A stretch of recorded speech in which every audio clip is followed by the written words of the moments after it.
Spider-Man is a failure. You might think this would make me happy, and to some extent you'd be absolutely right. But today, I am tired. Tired of all the senseless violence continually afflicting our streets, which that masked menace failed to put an end to. He failed to stop Hammerhead and his men, who are now using stolen Sable International weaponry to wreak more havoc than ever. And speaking of Sable, Miss Abuse of Power herself is back in New York, this time aboard some kind of fancy schmancy gunship. Where was that when the city was cowering under the terror inflicted by Martin Lee and Otto Octavius, huh? Collecting dust in a Simcarian warehouse? It's a shame she and Spider-Man couldn't have done us all a favor and just taken each other out. Folks, we need to talk more about this live-streaming egomaniac screwball. It's bad enough her show features and glorifies that narcissistic webhead Spider-Man, but her shows, if you can even call them that, are putting hard-working New Yorkers in harm's way just so she can gain followers, whatever that means. Can't you see her ridiculous stunts are nothing more than a desperate ploy for attention? Come on, folks, you're smarter than that. By watching her shows, you're literally hurting yourselves. So, you ask, what should we do instead, Jonah? Here's an idea. Tune into my show instead. The only thing I'll hurt you with is the truth. Damn, that's a good line. Write that one down, Jared. Let's use it in the next promo. It turns out traditional media isn't dead quite yet. Not that any of my listeners ever had a doubt. They're used to getting world-class content on a regular basis. But I'm, of course, talking about Screwball and her live-streaming band of bandits finally getting yanked off the air, or the web, whatever. The point is, we can all once again rest easy knowing we don't have to live in constant crippling fear of the awful sound of a so-called internet personality spewing nonsensical acronyms into the Ethernet. Internet. Whatever. How is this for a meme, Screwball? Goodbye! What do you mean that's not a meme? Of course it is. I just made it one. No, Jared, I said I wanted crushed ice, not... What do you mean we're live? Oh. Haha! Listeners, brushheads, stop me if you heard this one before. Spider-Man just chased a bunch of thugs through the streets, putting citizens in danger and leaving millions in property damage in his wake.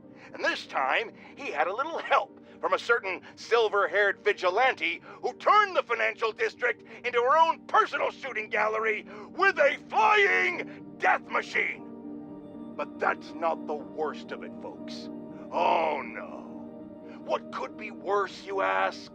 The traffic, the gridlock. It was so bad that yours truly missed a very important dental appointment. Now I have to wait 6 months for the next opening. How many other people missed dental appointments because of this? Dozens? Hundreds? Thousands? Which of course leads us to the obvious conclusion.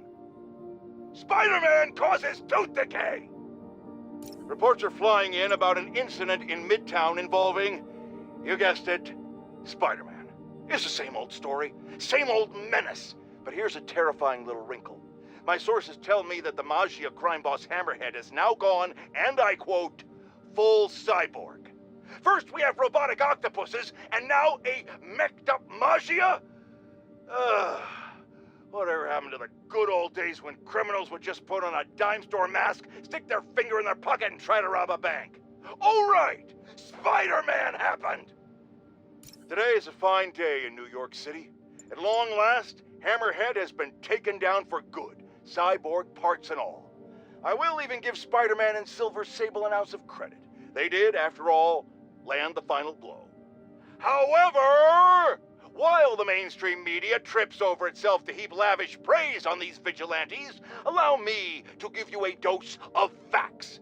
Hammerhead would have never gotten this far had it not been for Silver Sable leaving behind all her gear in the city. And don't get me started on Spider-Man stoking the fires of a gang war and forcing a decorated police captain into administrative leave.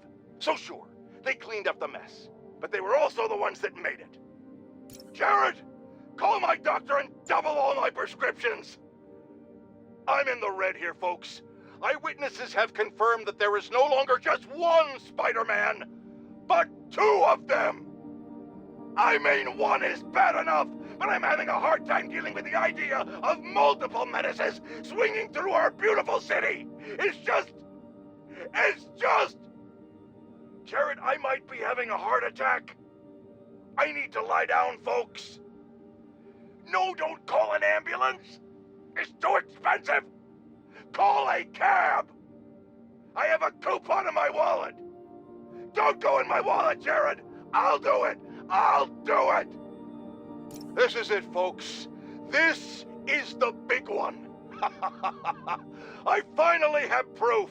For years, I have asked my dear listeners to send in photographic evidence to prove, once and for all, that Spider-Man is directly linked to the very criminals who plague our city.